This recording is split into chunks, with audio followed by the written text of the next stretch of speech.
España y Japón, 1580-1614. Emilio Sola. Historia de un desencuentro. Japón a finales del siglo XVI. La población y la cristiandad del Japón. El comercio hispano-japonés. Capítulo 1. 1. Primeros contactos hispano-japoneses hasta 1580. 2. La cristiandad de Japón y la embajada a Roma de 1582. 3. Los años de gobierno de Gonzalo Ronquillo de Peñalosa, 1580-1583. 4. Los corsarios japoneses y las Filipinas. Capítulo 2. 1. El gobernador Santiago de Vera y la fama de la cristiandad japonesa. 2. Las embajadas del daimyo de Hirado y de la ciudad de Nagasaki. 3. Ambigüedad de la situación tras el gobierno de Santiago de Vera. Capítulo 3. 1. Hideyoshi Toyotomi, nuevo señor del Japón. 2. Avisos de Japón inquietantes para los hispanos. 3. La primera embajada de Harada en Manila. 4. La embajada de Juan Kobo a Hideyoshi Toyotomi. 5. La segunda embajada de Harada. Capítulo 4. 1. Embajada de Pedro Bautista y envío de franciscanos a Japón. 2. La embajada de Pedro González de Carvajal. 3. Embajada de Jerónimo de Jesús. 4. Optimismo en Manila y proyectos expansivos. 5. La relación de las cosas de Japón del fraile mártir Martín de Aguirre o de la Ascensión. 6. Triunfo castellano, mendicante en la corte hispana. Capítulo 5. 1. Navegación y pérdida del galeón San Felipe. 2. Los martirios de Nagasaki de febrero de 1597. 3. Polémicas sobre los sucesos de Nagasaki. 4. Reacción en Manila y en la corte española. Capítulo 6. 1. Embajada de Luis de Navarrete y contestación de Hideyoshi. 2. Japón a la muerte de Hideyoshi Toyotomi. 3. Nuevas perspectivas de las relaciones hispano-japonesas. 4. Embajada de Jerónimo de Jesús. 5. La cuestión de los breves pontificios. Capítulo 7. 1. Los holandeses en Extremo Oriente. 2. La embajada de Pedro Burguillos. 3. La pérdida del galeón Espíritu Santo. 4. Las relaciones hispano-japonesas hasta 1608. Capítulo 8. 1. Recrudecimiento de la cuestión de los breves pontificios. 2. La intervención del Consejo de Estado. 3. Triunfo en la corte hispana de los castellano mendicantes.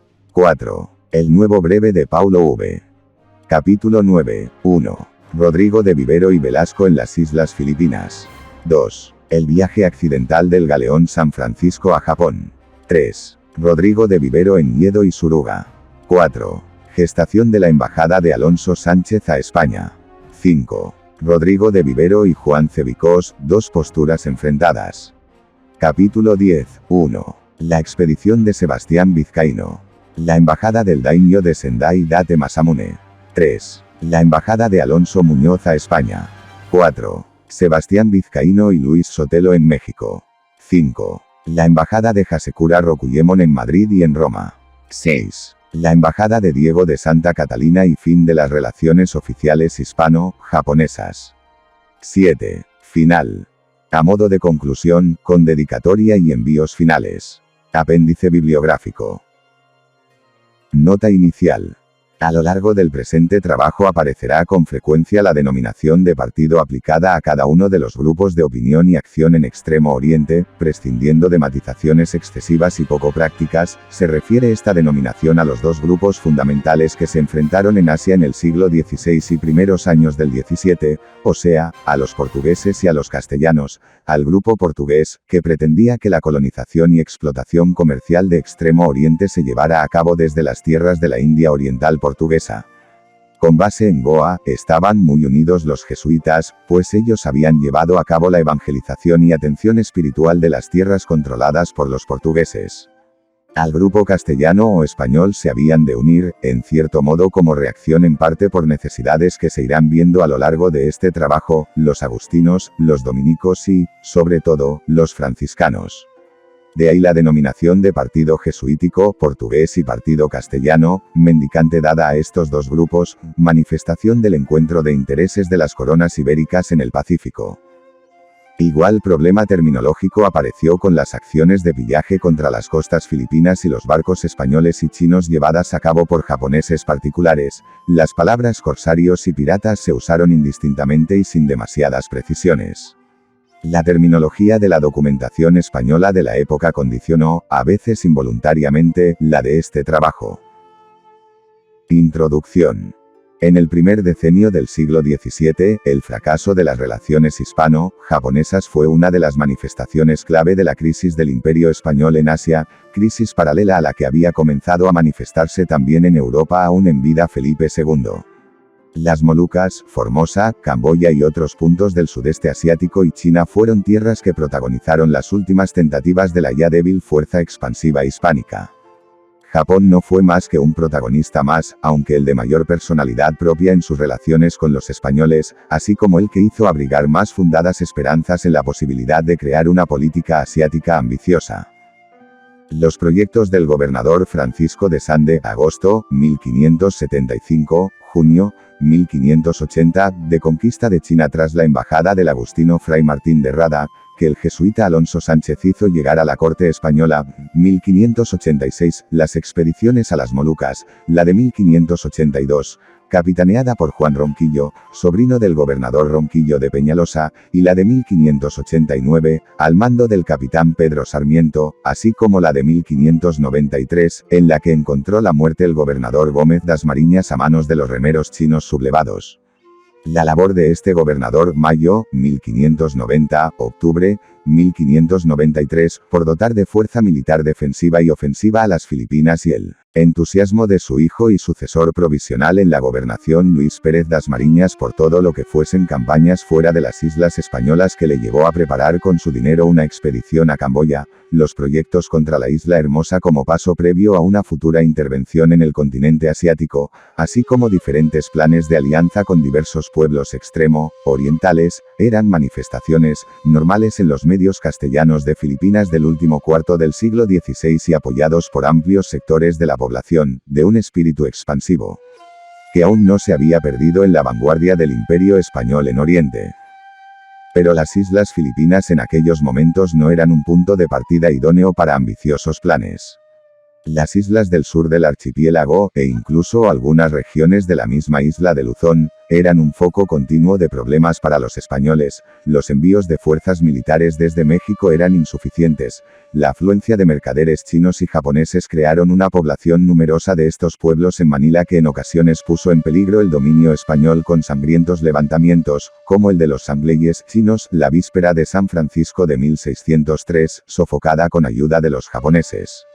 Los portugueses, por otra parte, no vieron con buenos ojos aquel agresivo proceder de los españoles de Filipinas, tan contrario a sus usos fundamentalmente comerciales, e incluso acusaron en la corte a los castellanos de emprender o iniciar demasiadas campañas con escasas fuerzas, lo que hacía que los pueblos de Extremo Oriente, no sometidos tras semejantes campañas, recelasen cada vez más de sus nuevos vecinos, recelo este que repercutía negativamente en los intereses comerciales de la corona de Portugal. En la corte española los asuntos de Extremo Oriente eran algo lejano. Durante los años de reinado de Felipe II la política europea y la reciente unión en su persona de las coronas de Portugal y España, 1580, aconsejaron una actuación moderada en Asia que evitase excesivos gastos, por un lado, y conflictos con los portugueses, por otro. Felipe III también recomendó una política amistosa con los vecinos de las islas españolas. La gobernación de Filipinas conservaba, sin embargo, cierta iniciativa en lo que había que hacer en el Pacífico, como lo muestran las empresas concebidas a finales de siglo, pero iniciativa condicionada por la escasez de medios para llevar a cabo los proyectos que fuesen un poco ambiciosos. La presencia de los frailes y el importante lugar que ocupaba su labor evangelizadora en la mente de los rectores del Imperio español condicionó también la actuación desde las Filipinas. Los problemas estrictamente frailunos se fueron confundiendo cada vez más con los problemas políticos y comerciales o económicos. Un texto de don Francisco de Guarte al comentar la embajada de Fray Luis Sotelo es expresivo al respecto, las controversias entre frailes, sus celos y paliadas ambiciones, particularmente las que han arado las Indias, Usia las conoce mejor, y cuán fácilmente por términos modestos se abrasan unos a otros, con que no me atreveré a calificar nada de los que han venido ni quedan en el Japón. pero a pocas brazas descubrirá la sonda de Usía cuanto convenga, que la mía es muy limitada.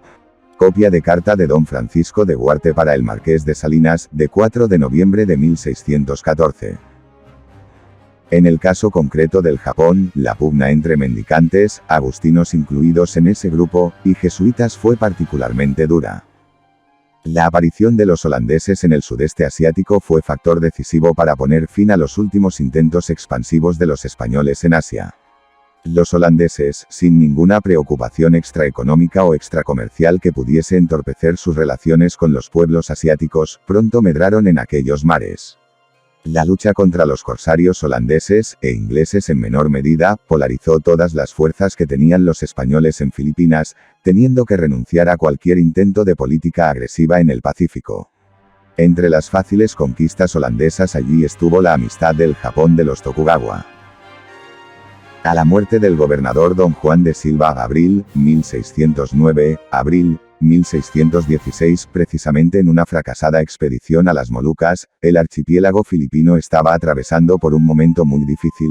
Una carta del provincial de la Compañía de Jesús, padre Valeriano de Ledesma, en la que describe el acoso holandés y la penuria económica por el poco trato de las naves de China y Nueva España, 7 navíos, dice, de China han venido Ogaño donde solían venir 50 o 60, es uno de los documentos más plásticos a este respecto. Copia de carta del padre Valeriano de Ledesma al rey, de 20 de agosto de 1616. El aire desalentado de toda la carta y la petición de ayuda muestran una triste imagen de la vanguardia del imperio español en Asia. Las relaciones con Japón, una pieza más en el juego de poderes en Extremo Oriente, acababan de definirse desfavorablemente a los intereses hispano-portugueses. Las relaciones hispano-japonesas no fueron algo excepcional al margen de los sucesos contemporáneos, sino que estaban conectados con ellos e incluso con los acontecimientos europeos. La pugna hispano-portuguesa dominó durante años, sobre todo los iniciales, las relaciones españolas con Japón, hasta el punto de que don Santiago de Vera no aprovechó todo lo que él mismo hubiera deseado las ofertas del daimyo, o señor feudal, de Hirado, debido a la hostilidad portuguesa a un inicio de relaciones castellanas con aquel país. La unión de las coronas portuguesa y castellana en la persona de Felipe II no cambió el estatus en Extremo Oriente más de lo que lo hizo en los otros territorios de los imperios ibéricos.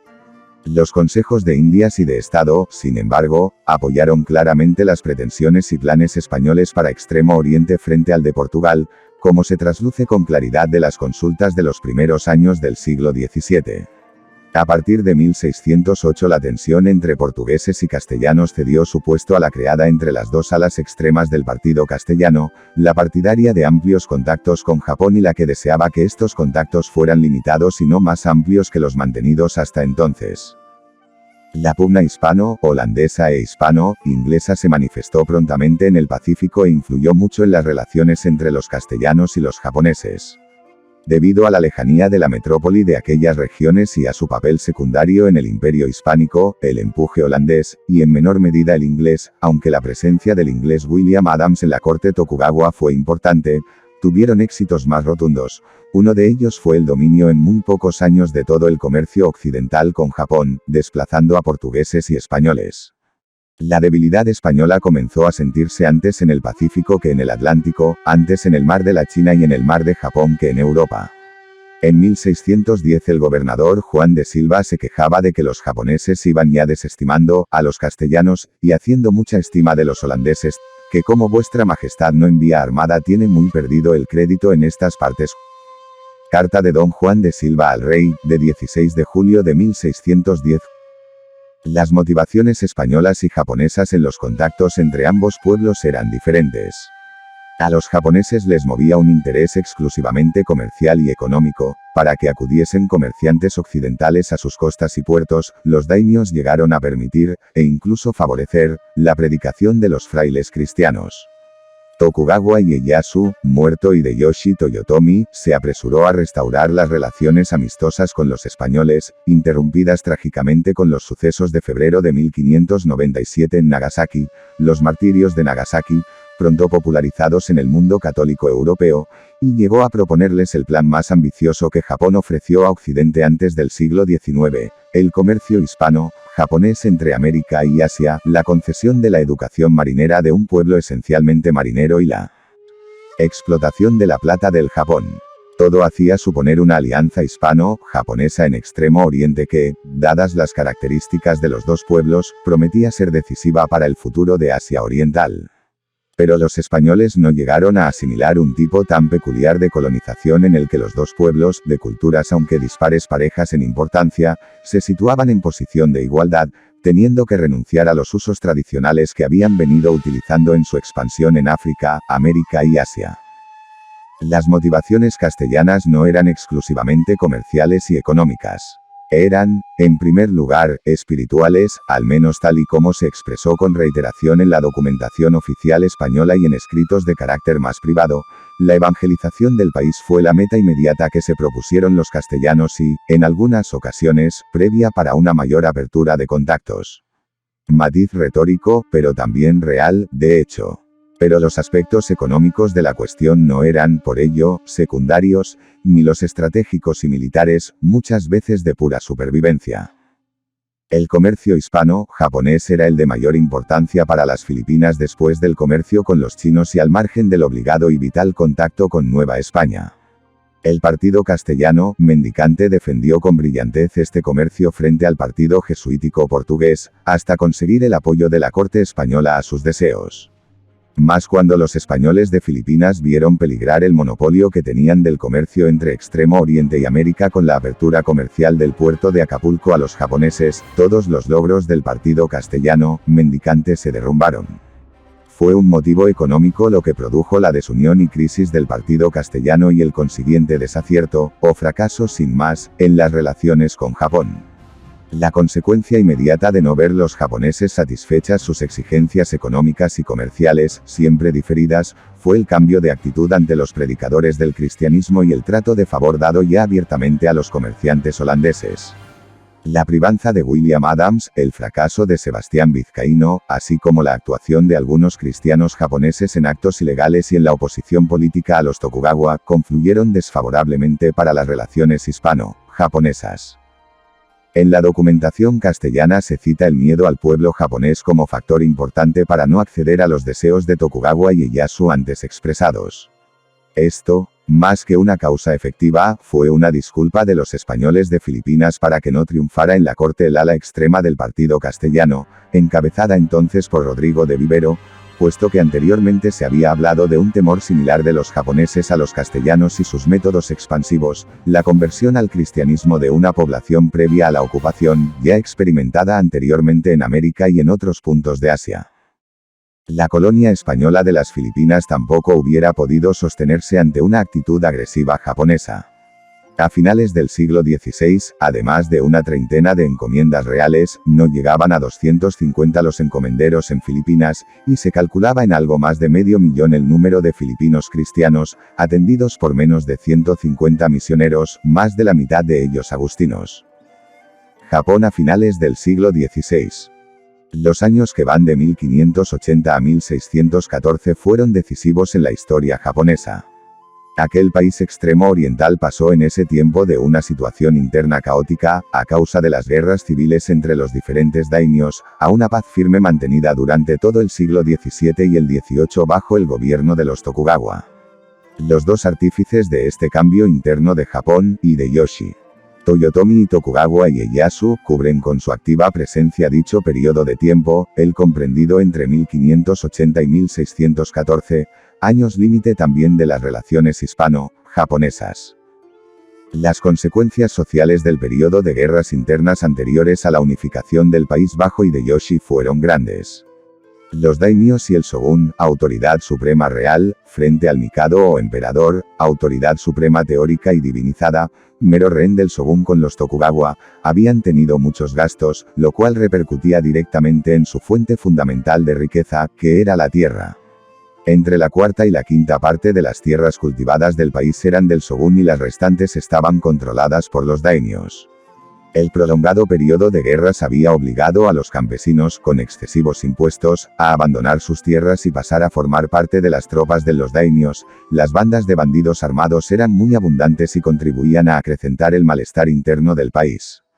Los samuráis o vasallos que tenían derecho a las armas, a lo largo del siglo XVI fueron abandonando el campo e instalándose en las ciudades fortificadas.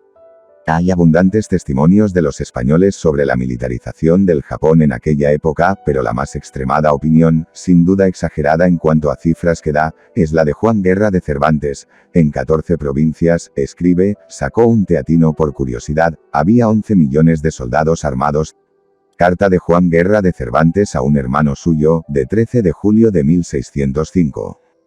Cifra hiperbólica, por no decir imposible. La población campesina de Japón vivía en unas condiciones similares a los siervos de la Europa feudal. Tenían prohibición expresa de abandonar la tierra y emigrar a las ciudades, debían cultivar lo que quisiera el daimyo y sus vestidos y viviendas estaban sujetos a precisas leyes suntuarias, para el pago de sus impuestos, que oscilaban entre el 50 y el 60% de lo producido, los campesinos se agrupaban en asociaciones voluntarias, así como para sus trabajos del campo. El daimyo podía exigir a sus vasallos toda clase de prestaciones personales. La dura condición de los campesinos fue vista y juzgada con frecuencia por los españoles en sus escritos, llegó a inspirar, incluso, un justo título para la intervención en Japón.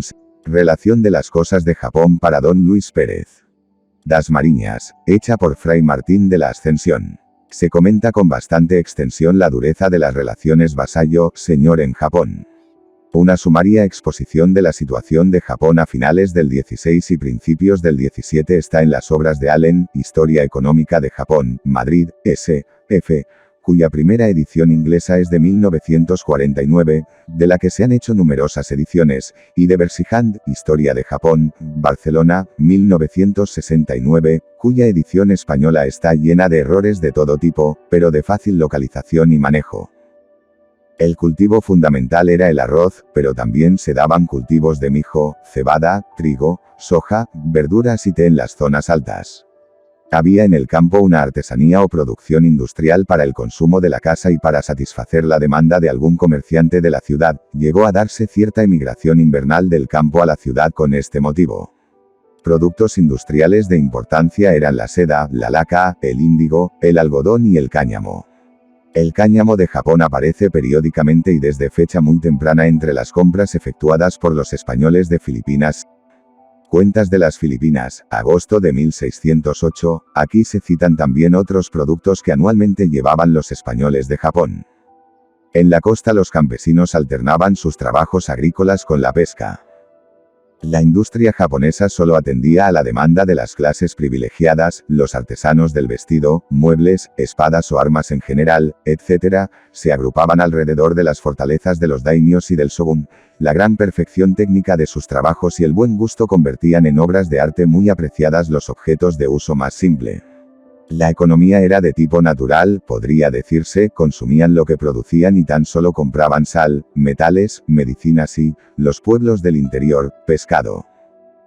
La obra de Hideyoshi Toyotomi, una vez bajo su control personal todo Japón, incluyó la mejora de la agricultura y la supresión del bandolerismo. Su reforma de los impuestos, sin embargo, los hizo más pesados para los campesinos como en un 20%.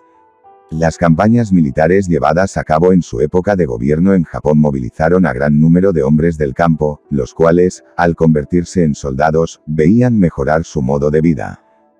Hideyoshi intentó centralizar el poder y para ello creó una clase feudal nueva que le ayudó en el gobierno y en la administración de sus posesiones, eran los Bugyo, en número de 5, que se encargaron de los trabajos públicos, finanzas y agricultura, policía y asuntos criminales, justicia y cultos. Pero no intervinieron en los asuntos de los han, o grandes feudos, de los daimyos principales. Los samuráis, que en el siglo XIX llegaron a ser un sexto de la población del Japón, con la paz pasaron a ser una clase no trabajadora y dependiente directamente de las concesiones del daimyo. Los pobres eran los que recibían poca ayuda del señor mientras que los privilegiados podían llegar a desempeñar funciones administrativas en el han. Hideyoshi no pudo ostentar el título de shogun por ser de origen humilde. Utilizó el de Kwampaku primero y luego el de Taiko, de donde vienen las denominaciones más frecuentes que recibió de los españoles, Kwambakondono y Taiko-sama. Al igual que él, una nueva clase de hombres salidos del pueblo consiguieron elevarse hasta cargos influyentes.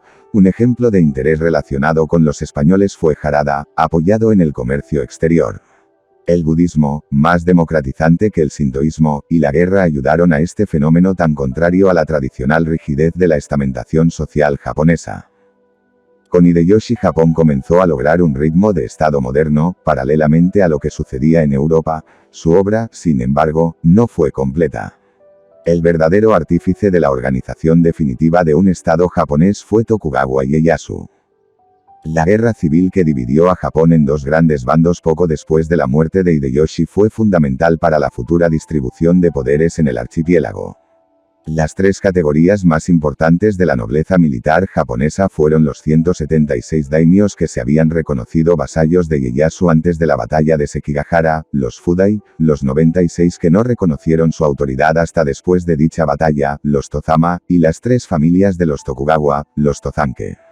La repartición de las tierras del archipiélago se hizo teniendo en cuenta esta clasificación de los daimios. Cada Tozama tenía sus dominios rodeados de territorios de los Fudai, de manera que era difícil una coalición entre ellos.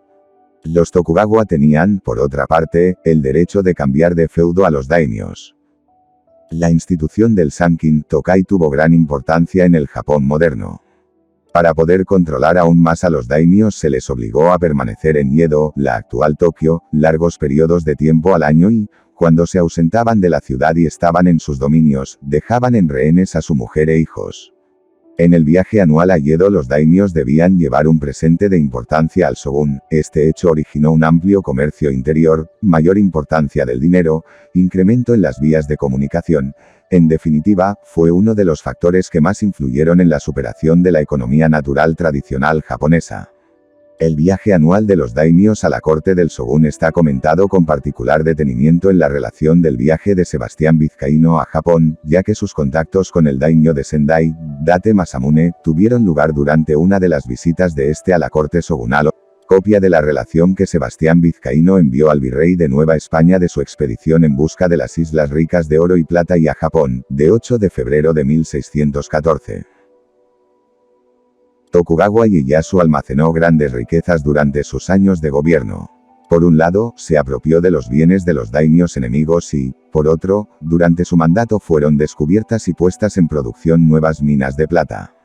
Para la explotación de dichas minas el shogun llegó a pensar en la ayuda técnica de los españoles, expertos mineros con métodos propios utilizados en las minas de Nueva España y Perú. Así se lo manifestó al gobernador de Filipinas nada más subir al poder, en la serie de embajadas inspiradas por el franciscano Jerónimo de Jesús.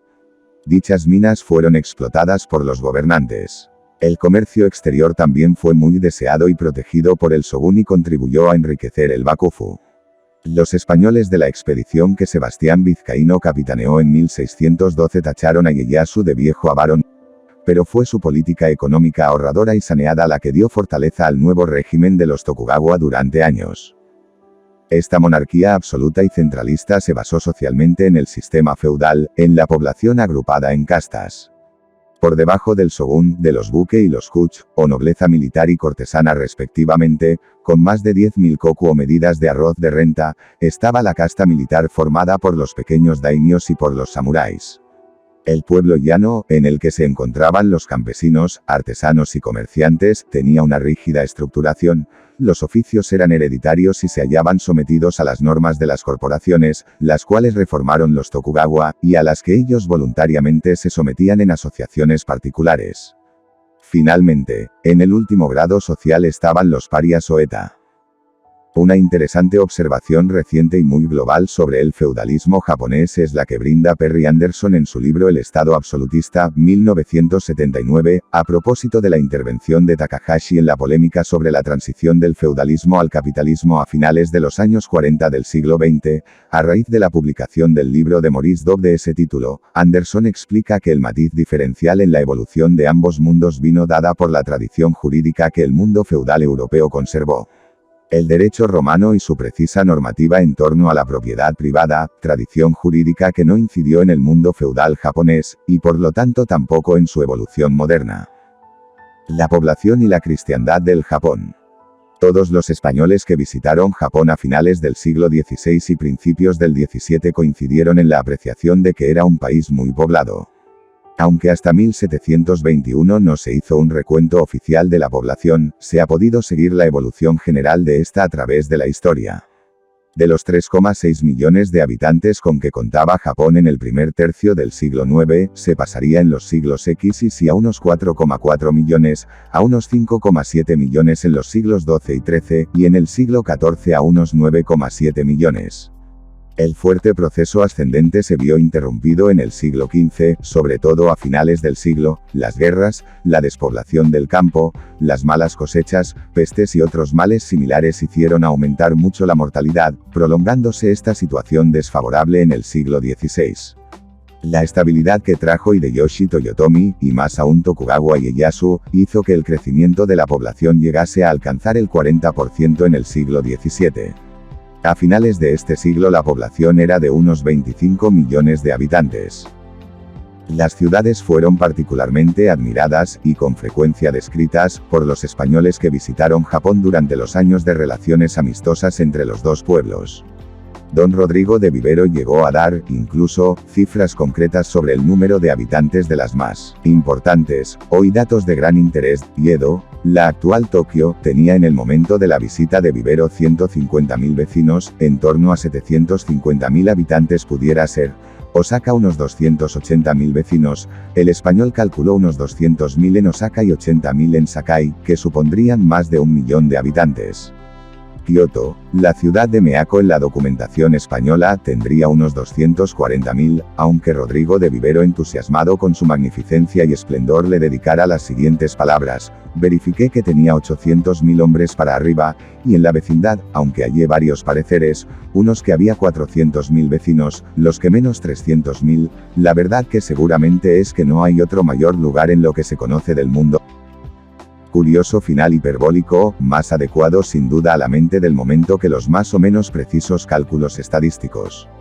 Las ciudades más importantes tenían un régimen especial de gobierno y de administración, y algunas descripciones de los españoles son especialmente detalladas al respecto. El comercio exterior, con los portugueses primero, con los españoles después y posteriormente con los holandeses e ingleses, favoreció el desarrollo de algunas ciudades, sobre todo del sur del archipiélago. La ciudad de Nagasaki, en el extremo sur de la isla de Kyushu, había crecido en la segunda mitad del siglo XVI vertiginosamente por el comercio de los portugueses que desde Macao enviaban anualmente su navío con mercancías. Hirado había recibido también beneficios del comercio con los extranjeros, en tiempos del gobernador Santiago de Vera el daimyo de la región. Firando en la documentación española escribió cartas a Manila con el deseo de abrir comercio estable entre sus tierras y el archipiélago español. Más tarde, ya a principios del XVII, Ieyasu quiso que el comercio con los españoles de Filipinas lo recibiera un puerto de sus tierras patrimoniales del Cantó, y que, además del tradicional realizado por comerciantes japoneses que iban a las islas españolas, se abriera otro similar al de los portugueses en Nagasaki, así como una nueva ruta entre Japón y Nueva España. El número de cristianos japoneses alcanzó cifras altas a finales del siglo XVI y principios del XVII, por obra, fundamentalmente, de la labor evangelizadora de los padres de la Compañía de Jesús. Los cálculos son, en la documentación española, muy variados. Mientras Rodrigo de Vivero escribía que hacia 1610, año en que estuvo en Japón, había más de 300.000 cristianos japoneses. Copia de la relación de Rodrigo de Vivero sobre su estancia en Japón.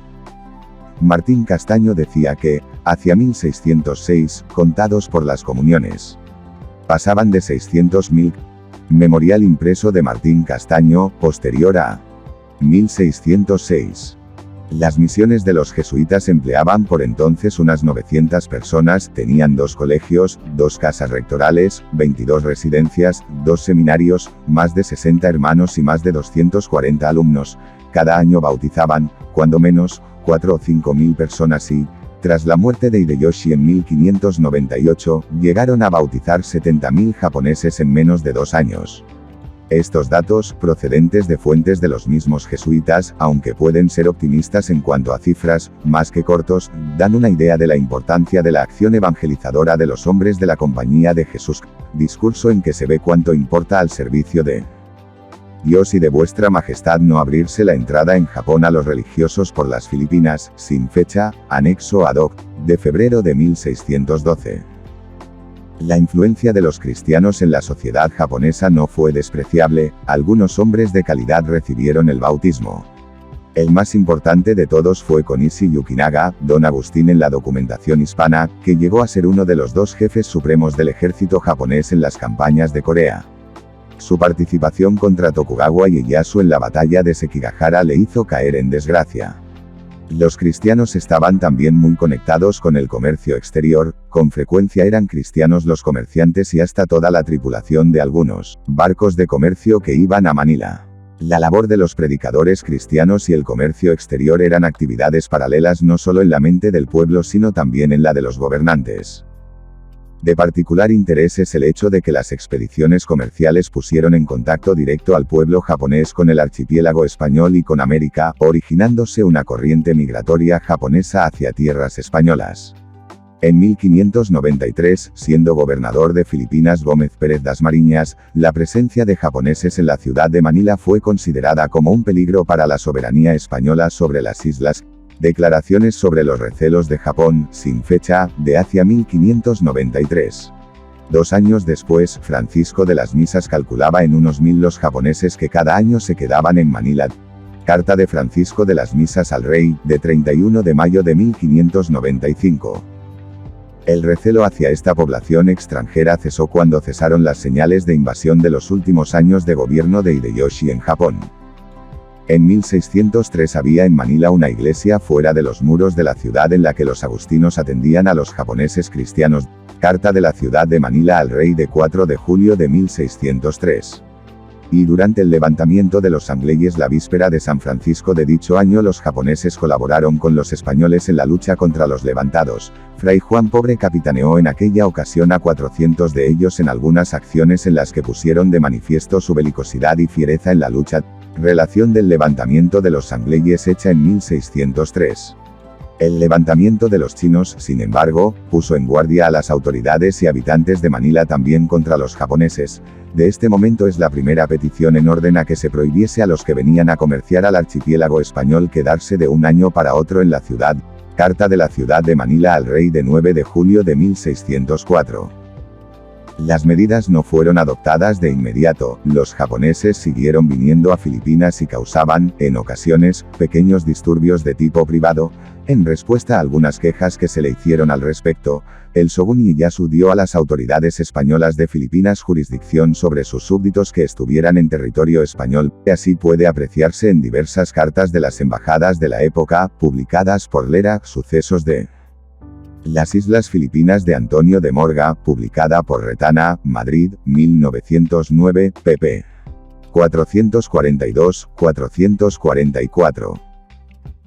Un incidente en 1607 que estuvo a punto de originar un levantamiento de los japoneses similar al de los chinos de 1603, volvió a poner de actualidad el peligro que significaba la población japonesa en Manila. El gobernador Juan de Silva ordenó tomar las armas a los comerciantes japoneses durante su estancia en territorio hispano y adoptó medidas para que ninguno de ellos se quedara en el archipiélago. Carta de Juan de Silva al rey de 24 de julio de 1609. No se pudo, sin embargo, suprimir la colonia japonesa en Manila. Estos se bautizaban y casaban en la ciudad para poder establecer allí su residencia. Carta de la ciudad de Manila al rey, de 23 de junio de 1614. Su número era elevado puesto que, según cálculos de don Juan de Silva, la cuarta parte de los hombres disponibles para la defensa de las Filipinas contra los holandeses eran japoneses. Copia de carta de Juan de Silva al virrey de la India, de 20 de noviembre de 1614. En 1614 la corte española, accediendo a las peticiones de los habitantes de Manila, dispuso que se mandase volver a su tierra a los japoneses que viviesen en la ciudad, aunque estuvieran casados, puesto que también en su país podían guardar su fe. Real cédula del gobernador de Filipinas, de 9 de agosto de 1614.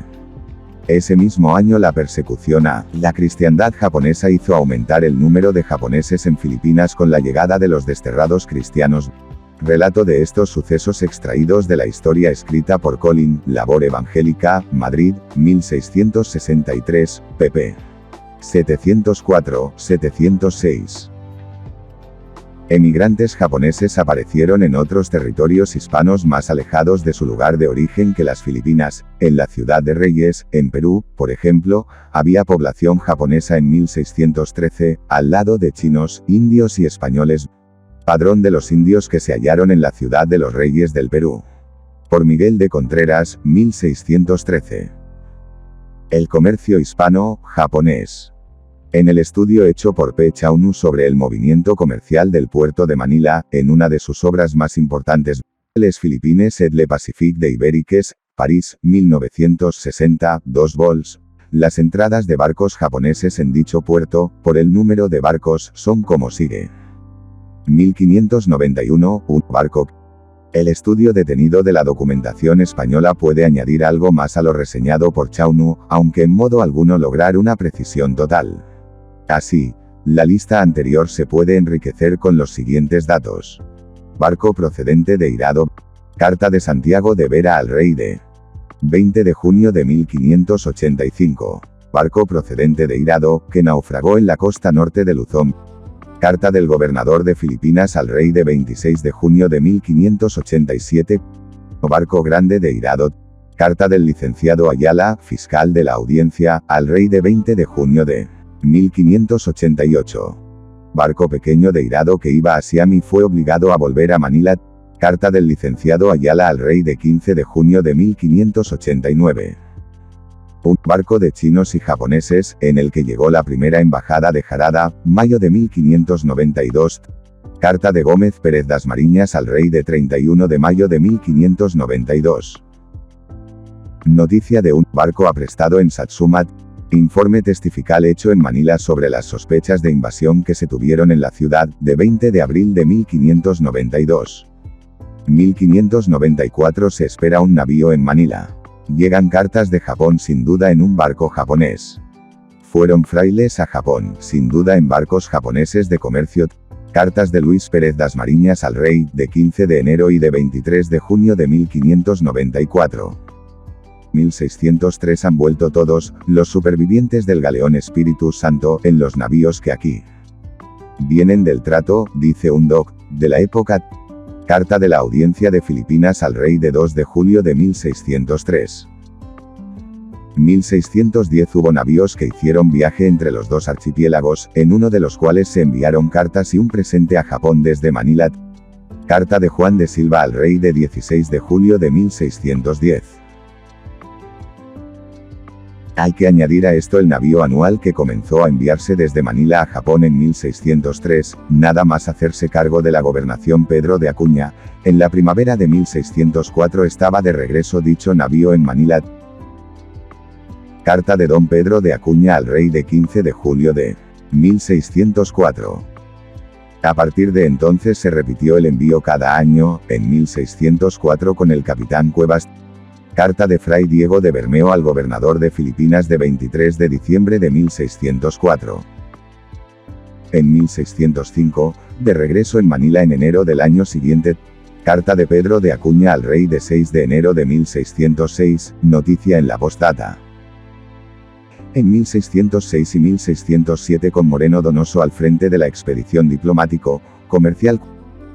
Petición de Moreno Donoso al rey de 14 de agosto de 1620, enumerando servicios. Carta de la audiencia de Filipinas al rey de 11 de julio de 1607. En 1608 despachado por Rodrigo de Vivero. Carta de Rodrigo de Vivero al rey de 8 de junio de 1608. Y, finalmente, en 1609 despachado por Juan de Silva. Copia de un capítulo de carta del gobernador de Filipinas al rey de 24 de julio de 1609. En 1610 Juan de Silva suspendió el envío del navío anual y envió las cartas que éste solía llevar en uno de los barcos de comerciantes japoneses. Carta de Juan de Silva al rey de 16 de julio de 1610. En años sucesivos no se volvieron a enviar más navíos en forma continuada a Japón. Estos navíos anuales que se enviaron desde Manila a Japón en los primeros años del siglo XVII aumentaron la importancia del trato comercial entre los dos archipiélagos, según se puede deducir del texto que sigue, con la nao que esa audiencia de Filipinas suele despachar cada año a Japón suelen ir otras 3 o 4 de particulares, de manera que casi hay contratación en forma. Carta del rey a Juan de Silva de 25 de julio de 1609. El comercio con Nueva España que Ieyasu solicitó a los españoles por primera vez en 1599 de manera oficial, se redujo a 5 viajes entre Japón y México. 1610 una nave japonesa va a México con Rodrigo de Vivero. 1611 regreso de la nave a Japón con Sebastián Vizcaíno. 1613 una nave japonesa va a México con Sebastián Vizcaíno y Fray Luis Sotelo. 1615 regreso a Japón con Fray Juan de Santa Catalina. 1617 una nave japonesa va a México con Fray Juan de Santa Catalina. No volvió a Japón y su tripulación fue llevada a Filipinas para desde allí pasar a Japón. El total de viajes aproximados entre Japón y territorio español aquí reseñados, a lo largo de los años de relaciones amistosas entre los dos pueblos, es: de Japón a Manila 61 viajes, de Manila a Japón 60 viajes, de Japón a México 3 viajes, de México a Japón 2 viajes, total, 126 viajes. Hay que añadir, aunque no fuesen viajes comerciales, el número de barcos españoles que por accidente llegaron a las costas japonesas, por haberse vendido la mercancía que llevaban o haber sido confiscada por las autoridades de Japón. Su influencia en los intercambios comerciales se puede apreciar, por ejemplo, en el hecho de que el año siguiente a la pérdida del galeón San Felipe, el galeón portugués que todos los años era enviado a Japón desde Macao obtuvo pocos beneficios. En total, fueron los siguientes. 1596 el galeón San Felipe, con carga de más de 1 millón de pesos, confiscado por Hideyoshi. 1602 el galeón Espíritu Santo, parte de su mercancía fue vendida en Japón y parte perdida. 1609 los galeones Santa Ana y San Francisco, el primero continuó viaje a México mientras que el segundo vendió su mercancía en Japón. En cuanto a los productos traídos de Japón, se hizo especial hincapié en las informaciones españolas desde Filipinas en los bastimentos necesarios para la ciudad, bien víveres, mantenimientos de la documentación, bien minerales, armas o mantas, se reseñaron también otras mercaderías y, sobre todo, plata. Los bastimentos que se llevaban de Japón a Filipinas y que más aparecen en la documentación de la época son cáñamo para jarcia, cobre, hierro, acero, salitre, mantas, pólvora, clavazón, armas, katanas, municiones y balas, armas enastadas. Trigo, harinas, jamones, atún, cecinas, cosas necesarias para los almacenes de este campo, Filipinas, según se escribía en Carta de la Audiencia de Filipinas al Rey de 11 de junio de 1607. En 1587 se citaban también caballos y vacas entre las mercancías de un navío de Hirado que naufragó en la costa norte de Luzón. Carta de Santiago de Vera al Rey de 26 de junio de 1586. Don Antonio de Morga escribía que de Japón se traían pájaros cantores, que llaman símbaros y caballos que parecen frisones, sucesos de las Islas Filipinas, Edic. De Retana y Acid, p. 178. Don Rodrigo de Vivero, además de algunos productos que aparecen en la relación anterior, decía que también se traían de Japón tocinos y frutas secas. Copia de carta de Rodrigo de Vivero al rey desde Japón, de 3 de mayo de 1610. Don Juan Cebicós, además del hierro y el cobre, citaba el plomo entre los minerales que los japoneses llevaban a Manila. Relación del Estado y Cosas de Japón, por Juan Cebicós, de 20 de junio de 1610. En las expediciones comerciales a México después de 1610 se llevaron bastimentos como anclas, cables y velas, sarcias, hierro, municiones y pertrechos casi de balde, así como mantas y arroz. En cuanto a las mercaderías que se llevaron de Japón a Filipinas y Nueva España, nunca se trató tanto en la documentación de ella como de los bastimentos ni de manera tan precisa. Miguel López de Legazpi señaló, antes de 1570, un comercio japonés y chino con el archipiélago filipino. Entre las mercaderías que llevaban estos comerciantes citaba seda, telillas, campanas, porcelanas, olores y otras menudencias, pero debían corresponder estas más al comercio chino que al japonés. Carta de López de Legazpi al rey de 23 de junio de 1567. Posteriormente nunca se especificó el contenido del término mercaderías en lo referente al comercio hispano con Japón, salvo al referirse a las pinturas, biombos, escritorios, o escribanías, loza, o platos de China, que llevaron los comerciantes japoneses a Nueva España de lo procedido de derechos del 10% de entrada de mercaderías que vinieron de Japón en 1617. Don Antonio de Morga da una amplia relación, sin embargo, en su libro Sucesos de las Islas Filipinas, sedas tejidas de matices curiosos, biombos al óleo y dorados, finos y bien guarnecidos, cuchillería, escritorillos, cajas y cajuelas de madera de barnices y labores curiosas, lacadas, entre otras cosas. La plata japonesa jugó un papel importante en los intercambios comerciales hispano-japoneses, hasta el punto que algunos comentaristas juzgaron la labor de portugueses, españoles y holandeses como la de meros intermediarios en el comercio de seda china y plata japonesa. Memorial impreso de Martín Castaño. Hubo normas muy precisas de la corte española a este respecto, como más adelante comentaremos. De las Islas Filipinas los japoneses llevaron a sus tierras, en primer lugar, la seda que los comerciantes chinos vendían en el archipiélago español. Este comercio de seda y otras mercancías de China fue fundamental en el trato con los japoneses. Miguel López de Legazpi había señalado en 1570, antes de la instalación al año siguiente en Manila, que los chinos y japoneses llevaban de Filipinas, a cambio de sus productos, oro y cera. No se especificó luego el contenido de las expresiones otras cosas o algo de lo que sobra en Filipinas que solían acompañar a la referencia a la seda y productos chinos que los japoneses compraban en las islas hispanas. En 1604 se citaron entre estos los cueros de venado. Carta de Pedro de Acuña al rey de 15 de julio de 1604. Y en 1609 la pimienta, clavo y paños de Nueva España. El rey a don Juan de Silva de 25 de julio de 1609. Don Antonio de Morga señala junto a los pellejos de venado, el palo colorado o palo Brasil, señaló también el que fuera oidor de la audiencia de Manila otras cosas que se llevaban a Japón, pero la mayor parte de ellas fueron solamente como parte de los presentes que se enviaron a Ieyasu, miel, ceras, vino de Palmas y de Castilla, gatos de Alcalea y vidrios. Mientras Rodrigo de Vivero indicaba, para defender el comercio entre Nueva España y Japón, que se podían llevar a aquel país paños, añil, grana, cordobanes, frutas secas, vino, fresadas, sombreros y rajas.